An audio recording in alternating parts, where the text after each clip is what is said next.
რა გჭირდება პერსონალური ბრენდის დასაწყებად?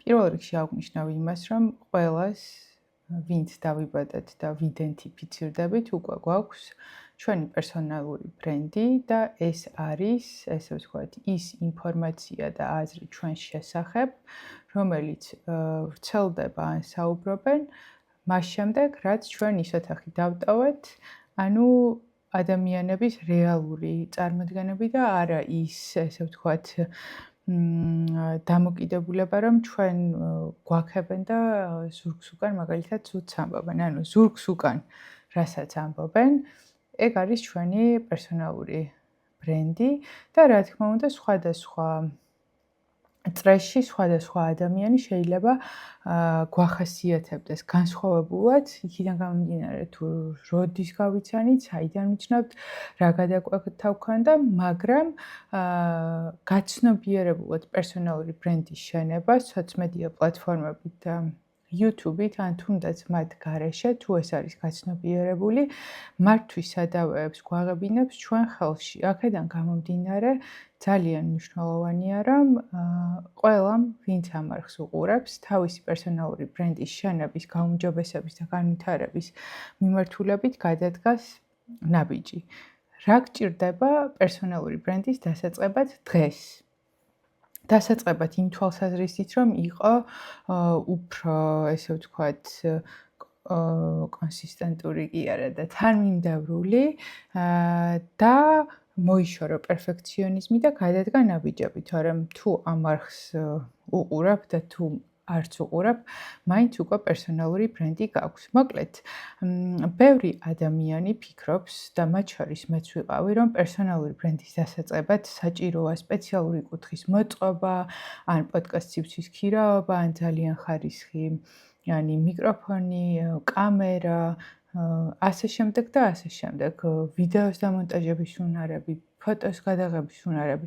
ეს ასე არ არის და კიდევ დავამატებ, რომ ბევრი ფოლოვერიც არ გვჭირდება იმისთვის, რომ ჩვენი პერსონალური ბრენდი იყოს ჩვენთვის წარმატებული და გქონდეს მაღალი მონეტიზაცია ან იმხელა მონეტიზაცია, რამდენიც გვინდა. მოკლედ, ეს მითი არის ყველაფერი, რაც გვაფერხებს რეალურად წამოსული არის ჩვენი შიშებიდან და ეს შიში გვიგზავნის სხვადასხვა, ესე ვთქვათ, ინფორმაციას და დამაბრკოლებელ იდეას, რომ თუ არ გექნება ეს მიკროფონი, ვერ დაიწყებ გადაღებას, თუ არ გექნება ის კამერა, არ იქნება ხარისხი კარგი. როდესაც ძირითადი მიმართულება კონტენტის არ მოითხოვს არანაირ, ესე ვთქვათ, პროფესიონალურ ტექნიკას და არც ასევე უნარებს. პირველი, რაც გჭირდება, არის არა ტექნიკა და უნარები, არამედ მიმართულების ცოდნა. თუ რა მიმართულებით გინდა დაიწყო შენი ბლოგი, პერსონალური ბრენდის განვითარება. და ეს არ ნიშნავს, რომ დღეს რასაც გადაწყვეტ, ის იქნება 10 წლის მერე ან 20 წლის მერე. ძალიან ბევრი კონტენტ კრეატორი იწყებს იმ წერტილიდან, რა წერტილშიც იმყოფება, რა ინტერესებიც აქვს იმ, ესე ვთქვათ, მოცემული მომენტისთვის და შემდეგ ავითარებს, ცვლის, შეიძლება თავდაპირველი, ესე ვთქვათ, ნიშა და მიმართულება რაც ჰქონდა, საერთოდაც დაივიწყოს თუ მისი არ არის. როცა ადამიანები მეკითხებიან, აი რითი დავიწყო, არ ვიცი, რისი კეთება მინდა, ვერ ვიპოვე ჩემი მისია.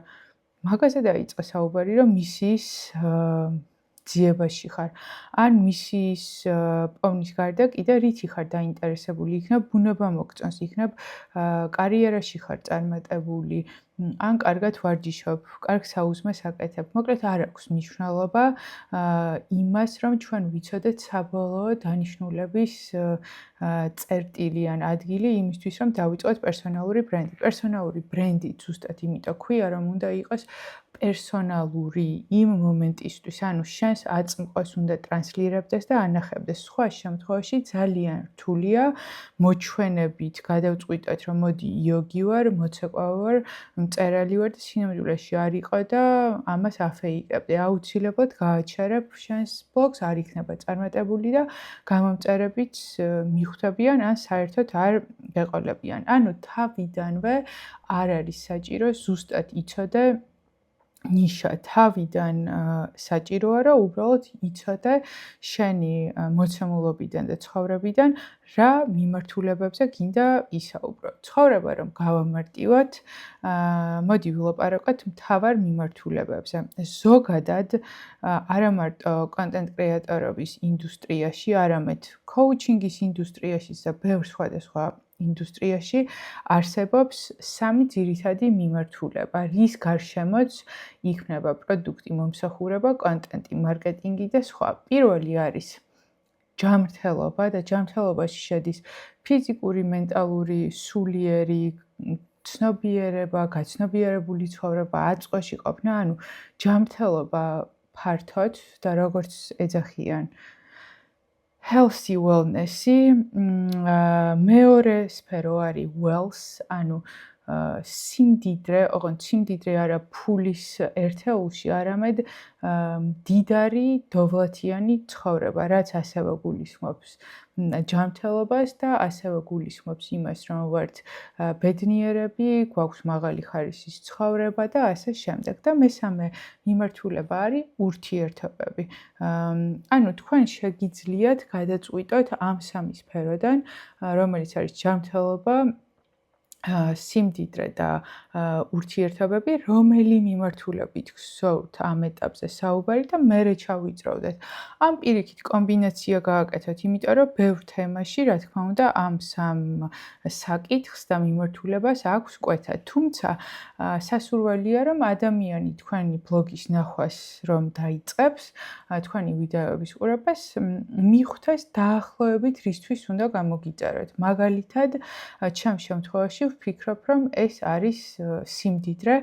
გააჩნია ალბათ რომელ პლატფორმაზე შემოხვალ, თუმცა დაახლოებით ერთი და იგივე კონტენტი მაქვს, მაგრამ ვფიქრობ YouTube-ის კონტენტი მეტად უფრო კონცენტრირებულია სიმდიდრის თემის ირგვლივ, რაც არის კარიერა, ფული, ტრანსფორმაცია ცხოვრებისეული, თვითშემეცნება, განათლება და ყველაფერი, რაც ეხება ფულის ფსიქოლოგიას და პერსონალურ ბრენდს. ხო, აქედან გამომდინარე, თქვენ შეგიძლიათ ესე ფართოდ აირჩიოთ და მერე ჩავიწროვდეთ. აი, სიმართლე რომ ვთქვა, მე ძალიან დამეხმარა ის, რომ ფართოდ დავიწყე და მერე მივხვდი საით მინდა წავიდა და ჩავიწროვდა. თუმცა არაფერი არ მიშლის ხელს იმაში, რომ მომავალში კიდევ უფრო ჩავავიწროვო, მაგალითად, ფულის ფსიქოლოგიის თემა, ან პერსონალური ბრენდინგის, ან ნეირომეცნიერებით დაზუსტებული, ესე ვთქვათ, მანიფესტაციის, ან საერთოდაც შევცვალო ეს თემები. უბრალოდ ეს ვიდეო არის მათთვის, ვისაც ხვალ აქვს დასადები პირველი ვიდეო პოსტი ან სტორი და ვერდებს და ვერ გადაუწყვეტია საიდან დაიწყოს. დაიწყეთ იქიდან, როგორ ხასიათზე ხართ დღეს, როგორ სეირნობთ იოგის გაკვეთილზე, როგორ იყავით, როგორ კარგავთ გსოვთ, ან არ ვიცი, გაქვთ წარმოება ქარხანა და დადიხართ ბიზნეს მოლაპარაკებებზე. ყველაფერი ის, რაც თქვენ გონიათ ჩვეულებრივი თქვენი ცხოვრებიდან, არის ჩვენთვის საინტერესო, ანუ თქვენი მაყურებლისთვის. შემდეგი, რაც დაგეხმარებათ იმაში, რომ შედარებით, ესე ვთქვათ, ნაკლებად დაიტვირთოთ, არის, რომ აირჩიოთ ერთი პლატფორმა, რომელსაც მოუარგებთ, ესე ვთქვათ, თქვენს კონტენტს. ანუ თქვენი ფოკუსი იქნება ერთ პლატფორმაზე. ეს შეიძლება იყოს YouTube, TikTok, Instagram, LinkedIn და სხვა. Substack-იც. მაგალითად, ყველაზე მარტივი არჩევანი ჩემი გადმოსახედიდან არის YouTube, იმიტომ რომ მე YouTube-ის ვიდეოს ჭრი და იყენებ Instagram-ისთვის და TikTok-ისთვის. თუმცა YouTube-ისგან ამოჭრილი კონტენტი შეიძლება იქ არ იყოს ისეთი, ესე ვთქვათ, ხარისხიანი და იმ ალგორითმის მოთხოვნებზე და აუდიტორიის გემოვნებაზე მორგებული, რაც ახასიათებს ამ პლატფორმებს. და ასევე YouTube-ს ახასიათებს ის, რომ უნდა დაჯდე, მოამზადო თემა, როცა Instagram-ზე უბრალოდ ხასიათზე ხარ, გახვედი სტორიში, მოპევი ამბავი, ან ჩაწერე ერთწუთიანი ვიდეო და საკმარისია. თუმცა ესე აარჩიეთ პლატფორმა, რა მემარტივება, რა მომწონს ყველაზე ძალიან, პოტენციურად სად არის ჩემი აუდიტორია და მაგ მიმართულებით, ესე ვთქვათ, დაიწყეთ შენება თქვენი პერსონალური ბრენდის და მერე რა თქმა უნდა დროთა განმავლობაში გამოცდილებაც მოგემატებათ, შეიძლება AI პლატფორმების ინტეგრაცია დაგეხმაროთ, ან სულაც აიყვანოთ დამხმარე ადამიანი, რომელიც დაგეხმარებათ ყველა პლატფორმის მართვაში. და რეალურად არ არის საჭირო, როგორც თქვი, არც ეს მიკროფონი, რადგან მაქვს მიკეთია, მხოლოდ კომფორტულია თუ გარეთ იწერთ მართლა ახშობს ხმას. ვიღებ iPhone 15-ით, რომელიც ვფიქრობ, რომ იდეალურად იღებს და არ ვაპირებ გამოთვლას, მქონდა ძალიან კარგი კამერა, რომელიც ვერ ვიხმარე და გავყიდე, იმიტომ რომ ყველას ძალიან მომწონს iPhone-ის, ასე ვთქვათ, რეალური აღქმა და გადაღება. ეს რაღაცაები მოიშორეთ, პლუს მოიშორეთ, როგორ დავაედითო, რაღაც სპეცეფექტები მინდა, ან სუპერლამაზი ფიდი მინდა, ამას არ აქვს მნიშვნელობა. მთავარი არის თქვენ რა სარგებლის მოტანა გინდათ, რა გაწუხებთ, რაზე გინდათ საუბარი და რაზე გინდათ, რომ იქონიოთ, ესე ვთქვათ, გავლენა. აქედან გამომდინარე, იდეალურ მომენტს, იდეალურ კონტენტს ნუ დაელოდებით, თავდაჯერებულობასაც ნუ დაელოდებით, აი თვალებ დახუჭულმა ატვირთეთ ვიდეო და გამოვაქვეყნეთ და მერე ნელ-ნელა, ესე ვთქვათ, გადყდება ეს სირცხვილის, მორიდების, მეზობელი ნანა სიტყვის ნავსი და თქვენ გახდებით ბლოგერი, ანუ თქვენი პერსონალური ბრენდის რეპუტაციის გაცნობიერებულად და განზრახვით მართველი. და რატომაც არა, ეს ყველას გვჭირდება, ამაზე 2026 წელს კამათი აღარ შეიძლება. და იცოდეთ, რომ აი ამ სუპერ-პუპერ ლამაზ ვიდეოებზე და ესე ვთქვათ, ხარისხიან ტექნიკაზე მნიშვნელოვანი არის თანმიმდევრულობა. ჯობს კვირაში ატვირთოთ ორჯერ, ერთი rilsi, ერთი კარუსელი და ეს იყოს ყოველ კვირა, ყოველ კვირაში ორჯერ, მაგალითად ხუთშაბათს და კვირას და ერთსა და იმავე საათზე ამ დღეებში, ხუთშაბათს საღამოს, კვირას დილას და სულ ესე გაიმეორეთ და აუდიტორია შეიჩვიოთ, ან მაგალითად კვირას 12 საათზე დადოთ YouTube-ზე ვიდეო, იყოთ თანმიმდევრული, რომ მათ გაუჩნდეთ სანდოობა და რეალურად ჩვენ შეჩვეულები ვართ სატელევიზიო ფორმას, ანუ ტვინი მაყურებელს თხოვს, მაყურებლის ტვინი როგორ არის მოწყობილი, ხო? რომ კვირას 9 საათზე გადის კურიერი პირობითად. აი ეს უნდა YouTube-ის პლატფორმისგანაც, ეს უნდა სოციმედია პლატფორმისგანაც. ამიტომ იყავით თანმიმდევრული და განსაზღვრეთ თქვენი ცხოვრების სტილიდან გამომდინარე, როდის ატვირთავთ და რამდენს ატვირთავთ. თვეში ერთხელ, ან მერე ყოველ კვირა, ყოველ დღე რაღაცის დადება და მერე გაქრობა, მეც მიქმნია ხანდახან, თუმცა ძალიან ცუდ შედეგებს იძლევა და მერე შეიძლება გავბრაზეთ, უკმაყოფილოები ვიყოთ და რეალურად უბრალოდ ეს პლატფორმები გთხოვენ, რომ სერიოზულად მოვეკიდოთ მათ თუ კონტენტ კრეატორები ვართ და ვიყოთ თანმიმდევრულები. კიდევ არ გეგონოთ, რომ ეს ტრენდების გადაღება არის აუცილებლობა და აი ყველამ რაღაც ტრენდი უნდა გადავიღოთ. თუ ტრენდი მოვიდა შენთან, მოგწონს გეხმიანება, მარტივია, რატომაც არა, მაგრამ კონტენტი მაგაზე არ ეწყობა, იმიტომ რომ ადამიანმა და ადამიანებმა, თქვენმა გამომწერებმა და პოტენციურმა კლიენტებმა უნდა გაიცნონ თქვენი პიროვნება. აქედან გამომდინარე, ტრენდებზე აყოლოს, ჯობს იპოვოთ თქვენთვის მარტივი და სასურველი ფორმატი, რომელიც ხელშეუწყობს იმას, რომ იყოთ თანმიმდევრულები. ვისაც პერსონალური ბრენდის შენება დაწყებული გაქვთ, ან გინდათ დაიწყოთ, გამოიყენეთ